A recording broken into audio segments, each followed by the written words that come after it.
Olá, muito boa tarde. Terça-feira, 27 de agosto, e nesta edição, aumenta o número de casos de sarampo na região. Caçapava confirma mais 3. Em São José dos Campos, a prefeitura realiza uma varredura em bairros para impedir o avanço da doença.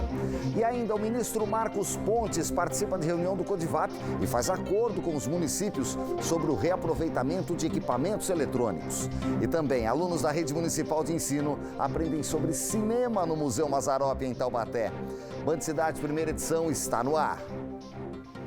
Caçapava confirmou hoje mais 3 casos de sarampo. Agora chega a 14. Na região, 44 casos confirmados este ano. Em São José dos Campos, 18 pessoas contraíram a doença. Em Taubaté já subiu para 5. A gente vai falar ao vivo com a repórter Luciana Julião, que esteve mais cedo em São José dos Campos, né, acompanhando o trabalho de varredura que está sendo feito e agora está aqui em Taubaté. Boa tarde para você, Luciana. Quais as ações que foram feitas nesses municípios que anunciaram o aumento de casos de sarampo? Boa tarde, Nicoline, a você e a todos que nos assistem. Em São José dos Campos já foram feitas ações de bloqueio e de varredura. São ações diferentes, tá? E a gente vai explicar daqui a pouquinho. Na verdade, em São José dos Campos já foram 10 casos confirmados, né? E as ações de varredura foram feitas, a gente acompanhou uma delas hoje de manhã. A gente está aqui com a Evelyn Alves, que é coordenadora da Vigilância Epidemiológica de Taubaté.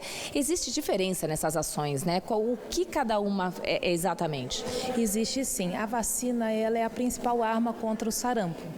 Então, ações de bloqueio, o que vem a ser? Quando um caso é suspeito, dentro de 72 horas nós temos que cumprir essa ação de bloqueio vacinal, por onde essa pessoa suspeita, os contatos próximos dessa pessoa, ela precisa ser vacinada. A varredura, o que é? É uma ampliação desse bloqueio vacinal, então é uma extensão um pouco a mais da onde a gente passou o bloqueio.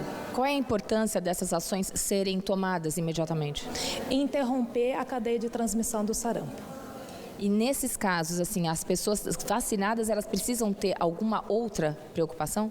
Não.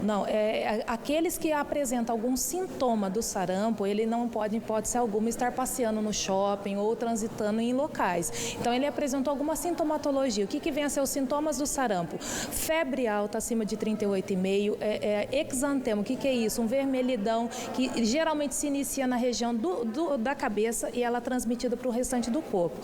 Acompanhada de coriza, de tosse ou de conjuntivite. Então, ela apresentou algum sintoma semelhante, ela deve procurar um pronto atendimento e ficar guardadinha na sua casa. Com relação à vacina, Evelyn, existe alguma contraindicação? A pessoa precisa tomar algum cuidado? Se eu estiver gripada, por exemplo, eu posso ser vacinada? As principais contraindicações para crianças menores de 6 meses, gestantes ou aquelas pessoas que não estão com suspeita de gravidez não podem tomar, e pessoas imunodeprimidas que fazem quimioterapia, radioterapia e assim por diante.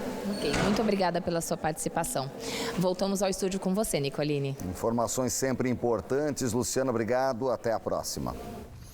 Hoje de manhã foram registrados alguns acidentes na região. Na Via Dutra, uma colisão entre uma carreta e um caminhão trouxe transtornos na altura do quilômetro 108, trecho de Taubaté. Dá só uma olhada como ficaram os caminhões.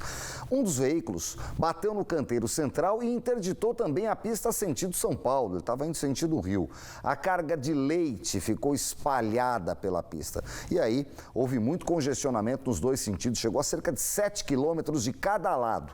2 pessoas ficaram feridas e foram encaminhadas para o hospital regional. Já na SP66, a rodovia Geraldo Scavone, a Estrada Velha, né, trecho de Jacareí, um caminhão bateu contra uma mureta esta manhã no quilômetro 85. Veja só, é em Jacareí. Segundo o DR, o motorista perdeu o controle do veículo e não conseguiu fazer a curva. O condutor ficou preso nas ferragens e foi levado para a Santa Casa da cidade.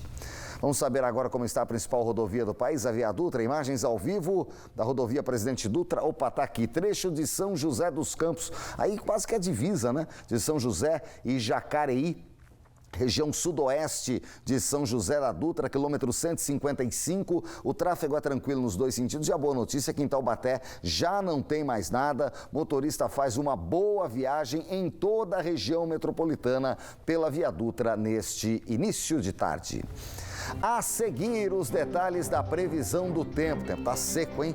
E ainda, ministro da Ciência, Tecnologia, Inovações e Comunicações, Marcos Pontes, participa de reunião do Codivap na região e fala sobre o projeto para o reaproveitamento de equipamentos eletrônicos. Já já os detalhes com esse que é o sempre astronauta brasileiro. 1 da tarde, a gente volta já.